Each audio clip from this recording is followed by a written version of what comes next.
talking about this being the largest trade deal you never heard of. And that's why this event and many others that we need to do like it are so very important. The Trans-Pacific Partnership, TPP, includes 38% of global economic activity. 11 countries besides the United States. So this is huge and will affect, as also been said, not just people in organized labor or workers, but it will affect every single person, every consumer, and not only in the United States, but will have an impact, a negative impact on many workers around the world. Oh yes, there are winners. The global, international, multinational corporations and the financial sector. But in terms of ordinary people in this world, the Trans-Pacific Partnership fails to meet our needs. Here's a couple of reasons why. It is another backroom secret corporate deal. There is no draft text of the agreement that has been made public for people to see.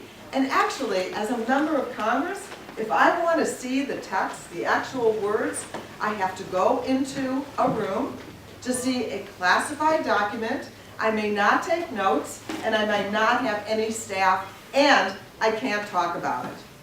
So this is truly a secret deal. However, 600 corporate advisors from Wall Street to Walmart have been given access to this document and are at the table.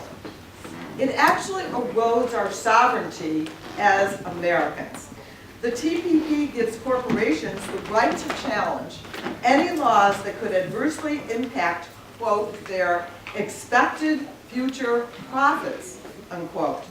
These challenges would be heard before some international tribunal, hasn't been figured out yet, which could require taxpayer compensation. It will cost jobs, right? The U.S. will lose an estimated 130,000 jobs solely due to the inclusion of Japan and Vietnam in the TPP. This should not be surprising, since the TPP is based on the same failed model that resulted in the loss of 3.4 million jobs due to NAFTA, Korea, etc. Lower wages will be the result. The TPP will place U.S. workers in competition with corporations operating in countries like Vietnam, where the minimum wage is 28 cents an hour. It could threaten programs like Buy American. Federal and possibly state governments could be prohibited from enacting Buy American. Renewable/recycled, which you see on many products, or sweat-free, that's not made in a sweatshop, or even obligations for firms to meet the prevailing wage. Bad food. We heard that that's one of the threats that we have.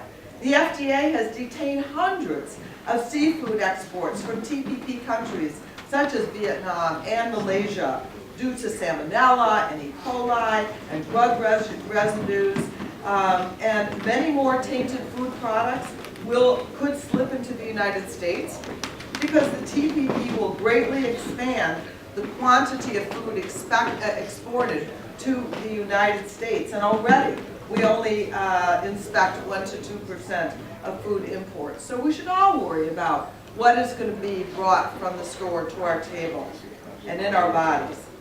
Higher medicine prices. This is something I've worked on since the Clinton administration was doing trade policy. The TPP will extend the monopolies of the big pharmaceutical companies. AARP, the senior citizen organization, warned that this will raise the prices of U.S. drugs, and it will also mean that in countries that desperately need the kinds of drugs to save the lives of their citizens will have to pay higher prices. Dirtier environment. The TPP will expand the power of corporations to challenge environmental protections. Corporations have already used TPP-like language in other trade deals to file $14 billion in claims aimed primarily at environmental protections. More Wall Street deregulation could be a result. We've worked so hard to pass the Dodd-Frank bill, this could undermine that. The TPP will prohibit countries from implementing policies that have been successfully used to avoid financial crisis. And this will mean more deregulation, Wall Street speculation, global financial instability, the very same factors that caused the meltdown in 2008. And then we reward authoritarian regimes. I'm on the Human Rights Commission in the United States Congress. And the US State Department and Human Rights Watch and Workers' Rights Consortium and Amnesty International have documented Vietnam's widespread violation of basic international standards for human rights. And yet, the TPP will actually reward Vietnam's bad behavior by giving it duty-free access to US markets. This is unacceptable. But I stand here today pretty optimistic about our ability to fast-track this process. 151 Democrats sent a letter that went to that emphasized that giving TPP the broad scope and allowing for fast track would be a very bad idea, and that Congress had to play a bigger role. 27 Republicans have also expressed their opposition to fast tracking this bad deal. And what does fast track really mean? It means that the United States Congress, that according to the Constitution, is given exclusive rights over trade policy, would have no opportunity to amend, to change in any way the agreement that would have already been certified by the United States. This is unacceptable. We need a role.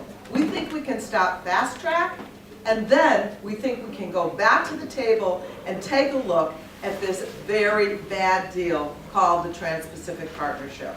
So I am just proud to stand with partners today and help to get this word out so that our numbers of partners expand to the rest of America, which rightly is very skeptical of trade deals that all they've seen have been the loss of American jobs and a race to the bottom. Thank you.